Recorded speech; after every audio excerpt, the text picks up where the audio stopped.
Yo, what's going on, guys? It's Gray here. Welcome back to another YouTube video. In today's video, I'm going to be talking about my 3 rules for money. The more you have, the easier it is to obtain more. There's an expression, you need money to make money. And while I don't think that's entirely true, I do think it is a good premise to where if you're trying to, let's say, start a business, you have a product, a service, or make an investment, let's say, you can't necessarily do that unless you have funds to start with. And most of the time, you want to have those funds like personal gains. You want to actually be funding it yourself as opposed to, let's say, taking out a loan or something like that.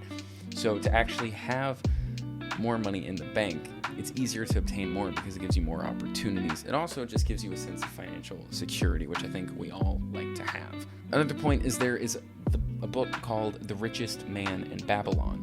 That book is by George S Clason, and it talks about how to build individual wealth for each of us, how to cure a lean purse, so to speak.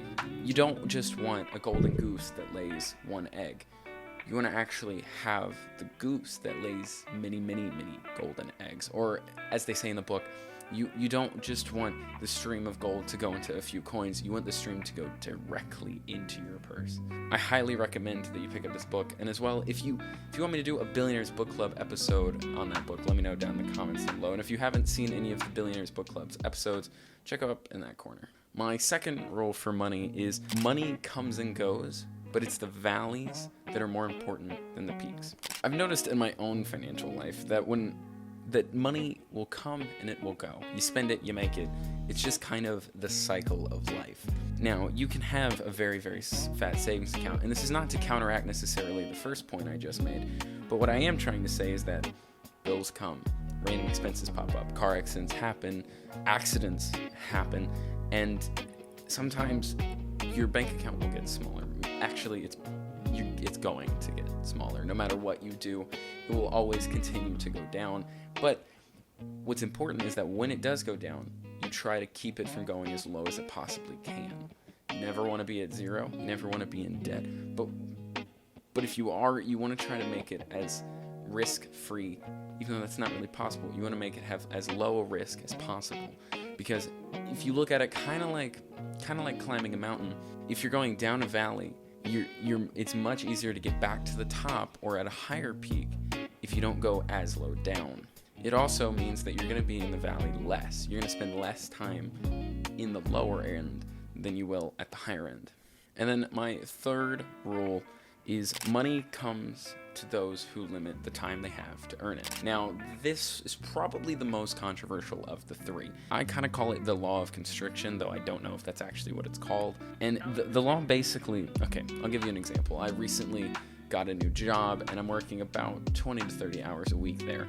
And it's a job I got it for a few reasons, but somebody asked me, they were like, if your business is where you want it, or at least is heading in the direction you want it to, why would you go and get a normal job again? And there's a couple reasons. One, my business is still young. It's not exactly where I want it to be yet.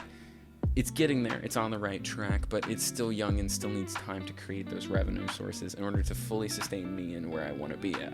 I don't have endless time to work on things now. For example, if you have a 24-hour gym and you know it will never close, you'll probably spend less time going there than if you have somewhere to be and you know that it will close eventually. If I have a set start and stop point and I know I only have a finite amount of time to work on things, I actually get more done in that little bit of time. I also just enjoy the job. It's actually a job I very much enjoy. It's not necessarily something I'd want to do for the rest of my life, but I actually kind of like it. And plus, it's giving me skills like how to make coffee and things like that. I get to interact with new people, some friends of mine, things like that. Like it's a nice place to work, and I genuinely enjoy it. But let's go back to the time restraint. If you limit the time you have to earn a certain amount of money, you'll find ways to fill that time. For example, if you give yourself, I'll give myself 3 hours to edit a client video, then I'll finish it in 3 hours. As opposed to if I give myself a week, it'll actually just take me a week. It also goes with money as well. If you give yourself 1 month to earn $10,000 in your business,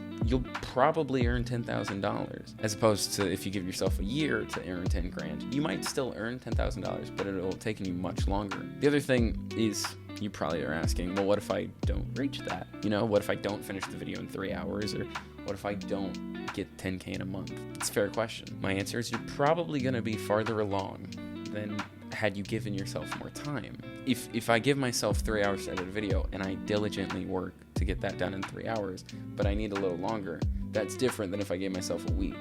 Because if I gave myself a week and I got it done within the week, I still would have completed it in less time, if that makes sense. Then the other side of that coin as well is if you actually will go back to the money, if you get 10K in a month, great. Aim for 12, aim for 15, maybe do 20, double it, see what you can do in the same amount of time and see how far you can get.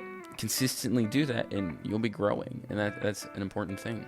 Anyway, guys, thank you so much for watching today's video. If you guys did enjoy, leave a like down below and comment down below if you guys have any topics you want me to talk on, as well as check out that Billionaires Book Club episode. I'm coming out with more in the coming weeks, and if you guys have a book you want me to do, let me know also in the comments down below. Anyway, thank you all so much for watching. I'll see you on the next one.